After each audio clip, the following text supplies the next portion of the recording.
Hello friends, welcome to my channel mechanical major. Basic info की series में friend ये नया वीडियो मैं आप लोगों के लिए लेके आ रहा हूँ।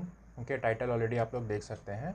और वीडियो स्टार्ट करने से पहले फ्रेंड मैं सिर्फ एक ही चीज़ आप लोगों से बोलना चाहूँगा कि मेरे और भी कुछ वीडियोस आए हुए हैं, उसमें मुझे कुछ कमेंट्स आए कि सर एक वीडियो आपका आया था लाइफ ऑफ एसएससी जेई पे, ठीक है, बट हम जेई ईएनएम साइड से हैं तो मुझे जेई ईएनएम के बारे में आप लोगों की फुल इन्फो चाहिए थी, तो वो प्लीज़ आप शेयर कीजिएगा, आप भी जेई ईएनएम है तो ओके। सो इस वीडियो को मैं बेसिकली उन्हीं के लिए लेके आ रहा हूँ जिनको ये चाहिए था कि जेई ईएनएम की लाइफ कैसी होती है after clearing SSC JE examination in military engineer services. Okay, video start करने से फ्रेंड एक चीज़ मैं ऐड करना चाहूँगा कि जैसे मैंने अपने पिछले वीडियो को देखा तो नीचे जो हमारे सर्च ऑप्शंस आते हैं उसमें मैंने एक वीडियो देखा था। ओके, मैं किसी को क्रिटिसाइज़ नहीं कर रहा हूँ, बट सिर्फ आप लोगों के अवेयरनेस के लिए एक चीज़ बताना चाहूँगा कि अगर आप लोग कोई भी वीडियो, ठीक है, not only related to any of your subjective topic, बाकी कोई भी वीडियो अगर आप लोग किसी भी फेसबुक में किसी भी सोशल नेटवर्किंग साइट पे अगर आप लोग देख रहे हैं, तो अगर आप लोगों को कुछ ऐसी चीज़ पता चलती है तो पहले उस फैक्ट्स को क्लियर कर लीजिएगा कि वेदर वो चीज़ जो इन्फॉर्मेशन शेयर की जा रही है या जो चीज़ें जो फोटोग्राफ्स है जो भी वीडियोज़ आप लोग देख रहे हैं, ठीक है, उसके पीछे का फैक्ट्स कितना सही है। तो पीछे के फैक्ट्स अगर आप लोग जानना चाहते हैं फ्रेंड, सपोज किसी भी टॉपिक से रिलेटेड, तो आप लोग उसको नॉर्मल सर्च इंजन गूगल पे या याहू पे आप लोग उसको सर्च कर सकते हैं। और अगर किसी पर्टिकुलर यू कैन से अगर इंस्टीट्यूट या डिपार्टमेंट या गवर्नमेंट से रिलेटेड कोई भी इन्फॉर्मेशन है तो हर मिनिस्ट्री की साइट पे आपको उससे रिलेटेड इन्फॉर्मेशन मिल जाएगी। ओके, तो किसी भी चीज़ को फैक्ट नहीं मानिएगा। ये मैं इसलिए बोल रहा हूँ फ्रेंड्स क्योंकि मैंने देखा है कि कुछ वीडियोस बने थे सेम टॉपिक में। लाइक मैं अगर अपना टॉपिक लूँ तो लाइफ ऑफ एसएससी जेई पे मैंने जब वीडियो देखा था तो मैंने भी देखा कि कुछ वीडियोस बने हुए हैं, ठीक है, बट उनके पीछे जब आप लोग फैक्ट्स जानेंगे तो वो ऐसा लग रहा है कि जस्ट इट्स एक तरीके से वो आप लोगों को ये दिखाया जा रहा है कि बहुत यू कैन से एक आप लोगों के बहुत रॉयल लाइफ दिखाई जा रही है, ठीक है, और जो चीज़ें जो फैसिलिटीज़ आपको नहीं भी मिलेंगी शायद वो भी चीज़ें वहाँ पे आप लोगों को शो की जा रही है। तो मेरा सिर्फ यही कहना रहेगा कि आप लोग before going to for any you can say conclusion, और अगर किसी चीज़ को फैक्ट्स मानने से पहले उसके जो भी फैक्ट्स होंगे वो गूगल पे या डिपार्टमेंट के थ्रू आप लोग चेक कर लीजिएगा, ताकि किसी भी चीज़ को आप लोग ऐसे ही अडॉप्ट ना कर ले। ओके, तो आज का वीडियो हम स्टार्ट करते हैं फ्रेंड। जो रिक्वेस्ट आई थी कि आप एसएससी जेई ईएनएम लाइफ पे एक वीडियो जरूर बनाइएगा, तो वो वीडियो मैं स्टार्ट करता हूँ।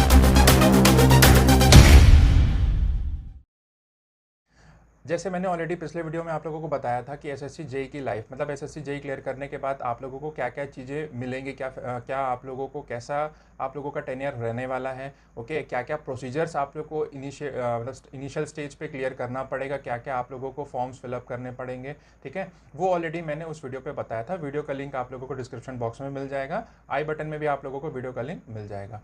ओके, रही बात सैलरी की, सैलरी से रिलेटेड ऑलरेडी मैंने एक वीडियो बना रखा है। ओके, सो तो भी मैं आप लोगों को एक चीज़ जस्ट रिवाइज करना चाहूँगा कि जो भी आप लोग एसएससी जेई क्लियर करने के बाद किसी भी डिपार्टमेंट में अगर आप लोग ज्वाइन करते हैं, ठीक है, not only MES, not only CWC भी है, ओके, बीआरओ भी है, तो वहाँ पे जो आप लोगों का बेसिक पे है वो सेम रहेगा। ओनली चेंजेस आते हैं वो आते हैं आप लोगों के अलाउंसेस पे। ओके, बीआरओ में अगर है तो आप लोगों को कुछ स्पेशल अलाउंस मिलते हैं वहाँ पे, being a civilian staff also, but MES में हो गया, चाहे सीपीडब्ल्यूडी हो चाहे सीडब्ल्यूसी हो, ओके, जो एक बेसिक आप लोगों के सैलरी का जो प्रोसीजर है जो ऑलरेडी मैंने बता रखा है वीडियो पे, वो आप लोग वीडियो देख सकते हैं, वहाँ पे आप लोग को देखने को मिलेगा। स्टार्टिंग अगर आप लोग ज्वाइन करते हैं तो आई विल से 42-44 के तक, मतलब 44,000 तक इन हैंड आप लोगों को सैलरी आ जाएगी आफ्टर 7 सीपीसी, 7 सेंट्रल पे कमीशन के बाद में। ओके, उसके बाद मुझे ये पूछा गया था कि sir what is the life of JE. तो before starting the life of JE मैं ये बताना चाहूँगा कि जो जेई ईएनएम होते हैं, ठीक है, junior engineer in electrical and mechanical, MES में, ओके, सो एमईएस में फ्रेंड्स ऐसा होता है, ऑलरेडी मैंने बताया था कि हमारे जो ईएनएम होता है उसमें 4 हमारे डिविजन्स होते हैं, यू कैन से 4 पार्ट्स होते हैं या 4 ड्यूटीज़ होती हैं जो आपको करनी पड़ सकती हैं डिपेंडिंग अपॉन कि किस स्टेशन में आपको कौन सा रोल देखने को या दिया जा सकता है, क्या ड्यूटी आपको अलॉट हो सकती है। उसमें से सबसे पहला होता है फ्रेंड्स हमारा इलेक्ट्रिकल पोर्शन। ओके, पोर्शन इसलिए बोल रहा हूँ क्योंकि उसमें भी और बहुत सारी अंदर वैरायटीज़ हैं जो आप लोग देख सकते हैं।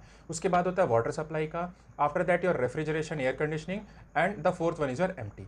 इसके अलावा यही 4 पोर्शन है जो जेई ईएनएम की ड्यूटीज़ एंड रोल्स में आते हैं। ओके, इलेक्ट्रिकल में देखा जाए फ्रेंड्स, अगर मैं इलेक्ट्रिकल को थोड़ा सा और डीप में जाके आप लोगों को समझाऊं तो इलेक्ट्रिकल में अगर हम माने तो हम उसको 2 पार्ट्स में भी डिवाइड कर सकते हैं।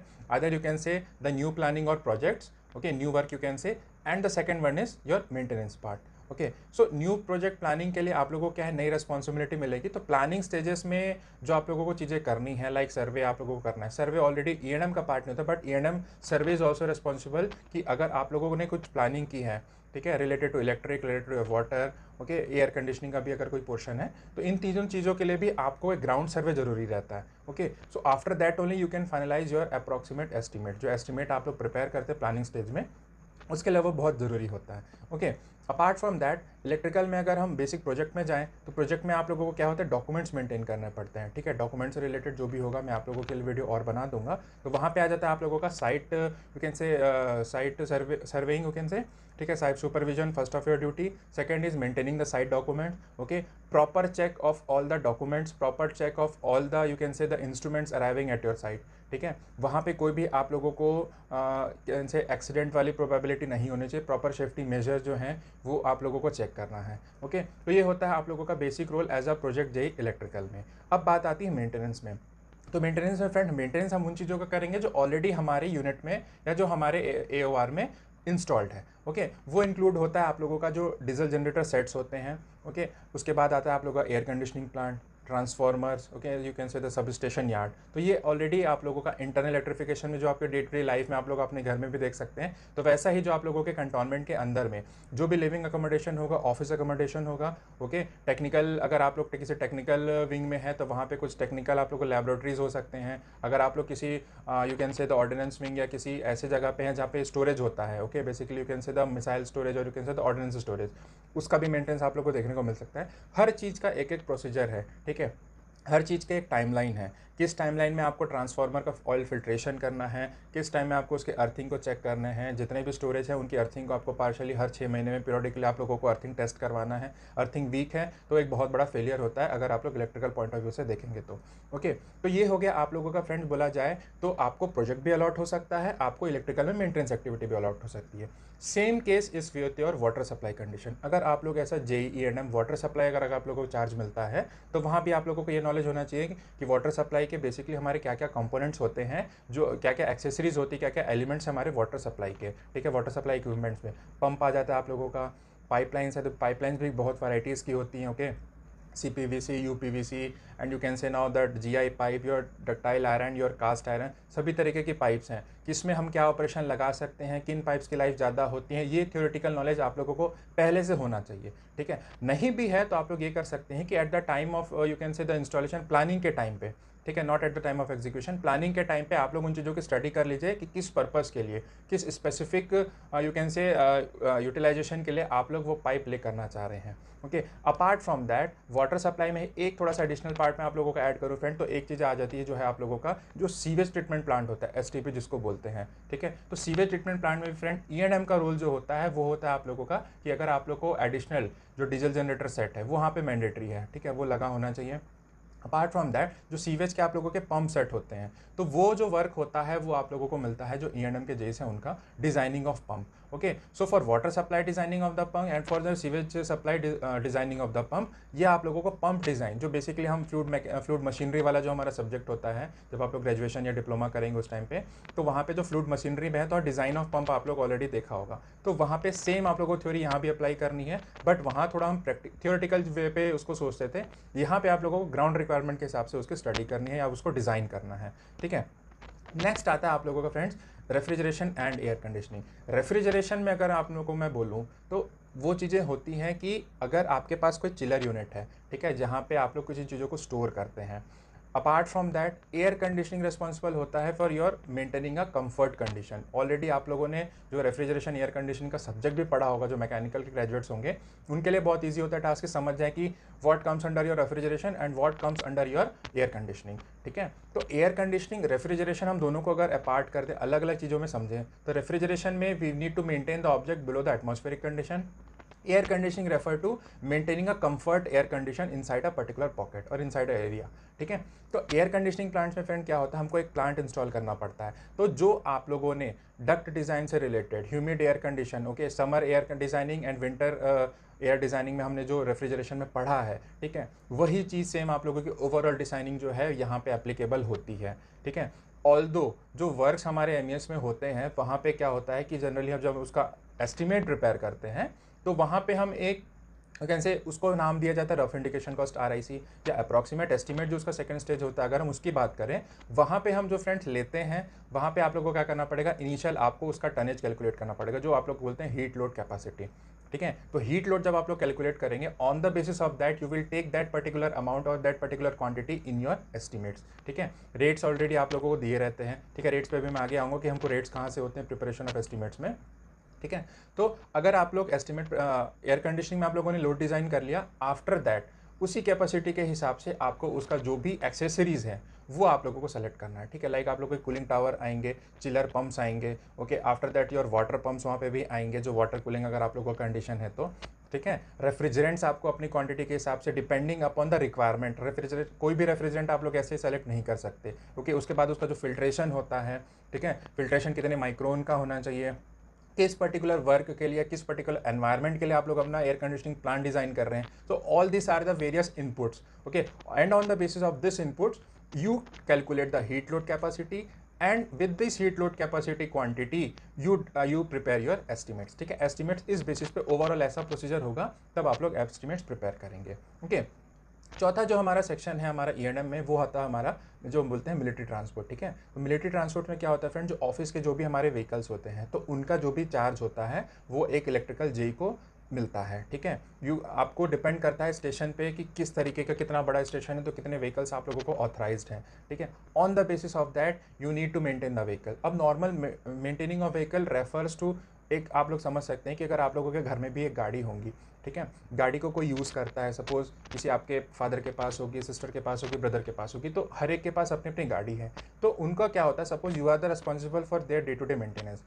आप लोगों को डे टू डे लाइफ में यही करना है कि अगर आपको ड्यूटी मिलती, चार्ज मिलता है एज अ एमटी इंचार्ज, तो आपको क्या करना पड़ेगा, डे टू डे लाइफ में क्या उसमें पर्टिकुलर लोकोमोटिव में आपके क्या गाड़ियों में क्या प्रॉब्लम है, कैसे उनको रेक्टिफाई करना है, आप लोगों को किस तरीके से उनको एक परफेक्ट लाइन में रखना है, तो वो चार्ज आ जाता है as a JE of MT. ठीक है, एमटी का जो चार्जेस जेई को मिलेगा, तो एमटी में सिर्फ आप लोगों को कितना ही देखना रहता है। अपार्ट फ्रॉम दैट जो उनके जो व्हीकल की जो डायरीज होती हैं, ठीक है, कार डायरी जिनको बोला जाता है, तो कार डायरी आपको मेंटेन करना है, गाड़ी कितना रन हुआ, on the basis of that you will calculate the fuel की डिमांड करनी है। ठीक है, fuel directly you can not purchase in case in from your you can say the civil authority. वहाँ आपको क्या है, एक हायरार्की बनी हुई है कि कहाँ से आपको फ्यूल कलेक्ट करना है। ओके, उसके बाद उनका रिसिप्ट, उनका पेमेंट किस बेसिस पे करना है, that all are thing comes under the duty of a JE in MT.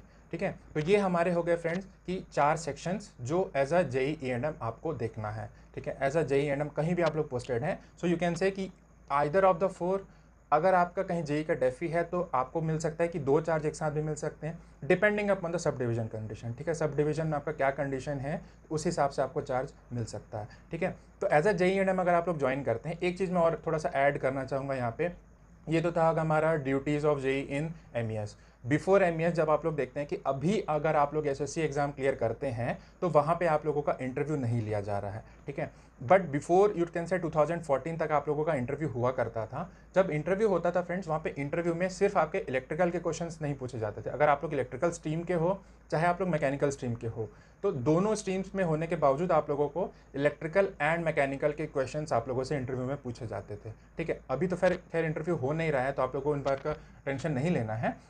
But after joining the duty और after joining MES, whether you are posted as a JE E&M, okay, you can't deny of the duty कि मेरा mechanical से मुझे electrical क्यों दिया जा रहा है, या मैं इलेक्ट्रिकल से मुझे वाटर सप्लाई एयर कंडीशनिंग क्यों दिया जा रहा है, you can't deny the duty. ठीक है, तो अगर आप लोगों ने वो उसके बारे में पढ़ाई नहीं की है, उसके बारे में आपको नॉलेज नहीं है, तो विद इन अ डिपार्टमेंट रहते हुए आप लोगों को भी वो चीज़ें सीखने की चाहिए। ठीक है, कि आप लोगों को कैसे as a responsibility, already SOP सभी के गिवन है कि अगर आप लोग as a electrical as a engineer काम कर रहे हैं, साइट में आप लोगों को क्या क्या चीज़ें होनी चाहिए, सभी की SOP दी हुई है। ओके, ENC का एक SOP भी इशूड है। ठीक है, सभी का प्रोसीजर इशूड है, आपको क्या करना है, what are the dos and don'ts in the installation.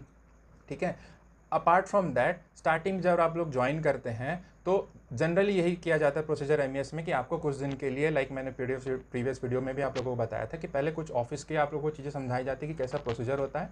Site में भी जब आप लोग एग्जीक्यूशन के लिए जाएंगे तो एटलीस्ट कोई एक सीनियर जेई के अंडर में आप लोगों को कुछ दिन के लिए रखा जाएगा, ताकि आप लोग चीज़ों को धीरे धीरे समझ सको।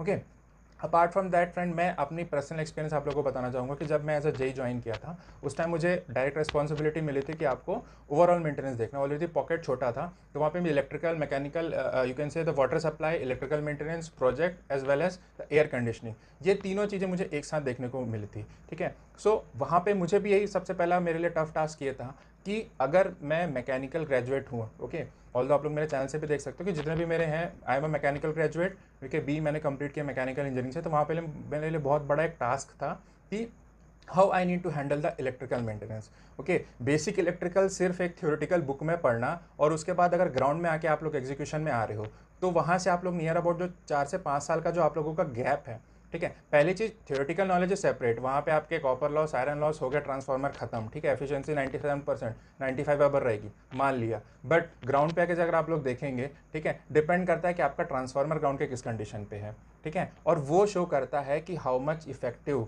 और how much efficient your supervision is in your site area.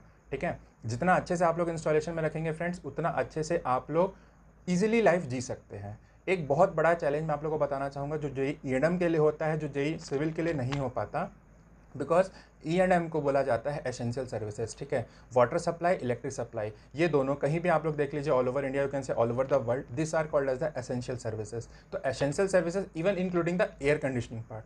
ठीक है, हॉस्पिटल्स में आपको स्टोरेज में, वहाँ पे there is no if and but, वहाँ पे कोई रिस्क नहीं ले सकता अगर एयर कंडीशनिंग प्लांट आप लोगों का फेल होता है। So you have to be too much, you can say alert about all your duties, आपको हमेशा अलर्ट पे रहना है। ठीक है, तो अगर आप लोग अपने साइट पे मेंटेनेंस अगर एक्टिविटी आप लोगों की मोटा मोटा बोला जाए कि चाहे इलेक्ट्रिक सप्लाई हो, वाटर सप्लाई हो, चाहे एयर कंडीशनिंग का प्लांट हो आप लोगों का, अगर आपने उसका अच्छे से मेंटेनेंस नहीं किया है, ठीक है, उसको डे टू डे लाइफ में उसकी ओवरऑलिंग कंप्लीट नहीं की है, जो एसओपी में प्रोसीजर्स हैं कि उनका मेंटेनेंस किस तरीके से होना चाहिए, किस किस टाइम में उनकी प्रॉपर ओवरऑलिंग होनी चाहिए, अगर वो फॉलो नहीं किया है, ठीक है, ग्राउंड को एज इट इज़ आपने छोड़ दिया है कि वो लेट इट बी, जैसे चल रहा है चलने दो, so at a time at the 11th hour emergency condition में फ्रेंड्स वो चीज़ें भी धोखा दे देती हैं। ठीक है, ई&एम जेई की लाइफ में मैं एक चीज़ और ऐड करना चाहूँगा, आप लोग ये नहीं बोल सकते कि मेरी ड्यूटी सिर्फ 9 to 5 है। ये भी क्वेश्चन मुझे पूछा गया था कि सर ड्यूटी आवर्स आप लोग कैसे काउंट करते हैं, तो ड्यूटी आवर्स में फ्रेंड ये तो ऑफिशियल आवर्स हो गए, ठीक है, बट आपके जो भी प्लांट्स रेंज में हैं,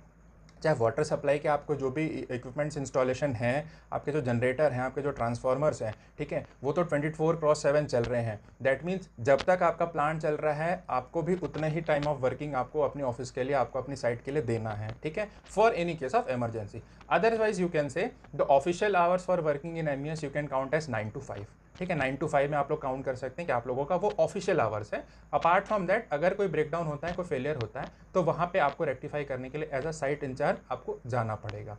ठीक है, तो जो 4 क्वेश्चन मेरे से पूछे गए थे कि सर सैलरी क्या होती है, लाइफस्टाइल क्या है, रिस्पॉन्सिबिलिटीज़ क्या है, ओके, एंड टाइम शेड्यूल और टाइम वर्क आप लोगों का डेली का टाइम क्या होता है, तो this video was on the basis of reply for that query कि हमारे अलाउंसेस क्या है, हमारे टाइम स्केल क्या है, हमारा जो भी ड्यूटीज़ क्या है, वो पूरा मैंने इस वीडियो में आप लोगों को शेयर किया है। Last but not the least, फिर से वही चीज़ मैं आप लोगों को शेयर करना भूलना चाहूँगा फ्रेंड्स, कि जो मैंने वीडियो के पहले मैं आप लोगों को बताई है कि किसी भी वीडियो को देख के उसमें कितने व्यूज़ आए हैं, वो कितना अच्छे से उसको प्रेजेंटेबल फॉर्म में दिया गया है, उस पर ना जाके उसके फैक्ट्स पे ज़रूर जाइएगा। बिकॉज अगर आप लोग पर्टिकुलर इस टॉपिक पे इंटरेस्ट रखते हैं, ठीक है, चाहे कोई भी टॉपिक हो, ठीक है, related to your job, related to your education, अगर आपको लगता है कि अगर उसमें कोई चीज़ बताई जा रही है, तो उसके पीछे के फैक्ट्स को जरूर आप लोग चेक कीजिएगा।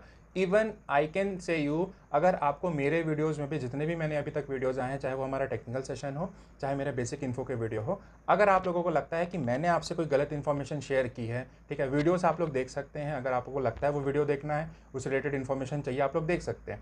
अगर मैंने कोई गलत इन्फॉर्मेशन दी है, तो you can directly comment in the comment box कि सर ये इन्फॉर्मेशन आपके द्वारा गलत बताई गई है, ठीक है, हमने इसको यहाँ पे चेक किया है, हमने उसको इस साइट पे चेक किया, आपने जो बताया है वो गलत बताया है। ठीक है, so I can assure you from my side कि अभी तक मैंने जितने भी वीडियोस बनाए हैं, from my side I can assure कि there is no any kind of fault और no incorrect information was share to you. ठीक है, related to either your pay and allowance, related to the basic info, related to the UPSC video जो मैंने लेके आया था।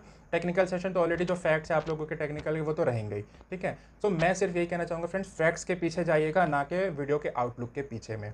ठीक है, तो फ्रेंड्स आज के वीडियो में इतना ही। जो भी मेरे चैनल को अभी न्यू व्यूवर्स हैं उनके लिए मैं यही बोलूँगा कि चैनल को प्लीज़ लाइक कीजिएगा, चैनल को सब्सक्राइब कीजिए, बेल का आइकन जरूर पुश कर दीजिएगा, तो आने वाले जो भी आपके अपकमिंग वीडियोस हैं वो आप तक जल्द से जल्द पहुंच जाए, ठीक है। और लास्ट में सिर्फ यही बोलूँगा कि जिन्होंने भी टेक्निकल सेशन भी मेरे उनका ज्वाइन करना है, ठीक है, मेरे यूट्यूब चैनल का, वो ज्वाइन कर सकते हैं। That is purely based on your mechanical engineering subject. जो भी आपके टेक्निकल एग्जाम्स आते हैं, यूपीएससी के हों चाहे आपके एसएससी के हों, ठीक है, तो उसके लिए आप लोग चैनल सब्सक्राइब कर लीजिए। टेक्निकल सेशन में आपके प्लेलिस्ट अलग बने हुए हैं, वहाँ से जाके आप लोग देख सकते हैं। डिस्क्रिप्शन बॉक्स में भी आप लोगों को इसका प्लेलिस्ट मिल जाएगा। वीडियो के एंड पे आपको एलिमेंट मिल जाएगा जहाँ पे आप लोग मेरे चैनल को सब्सक्राइब करके बेल का आइकन जरूर पुश कर देगा, जो आने वाले जो भी आपके अपकमिंग वीडियोस हैं वो जल्द से जल्द आप तक पहुँच जाए।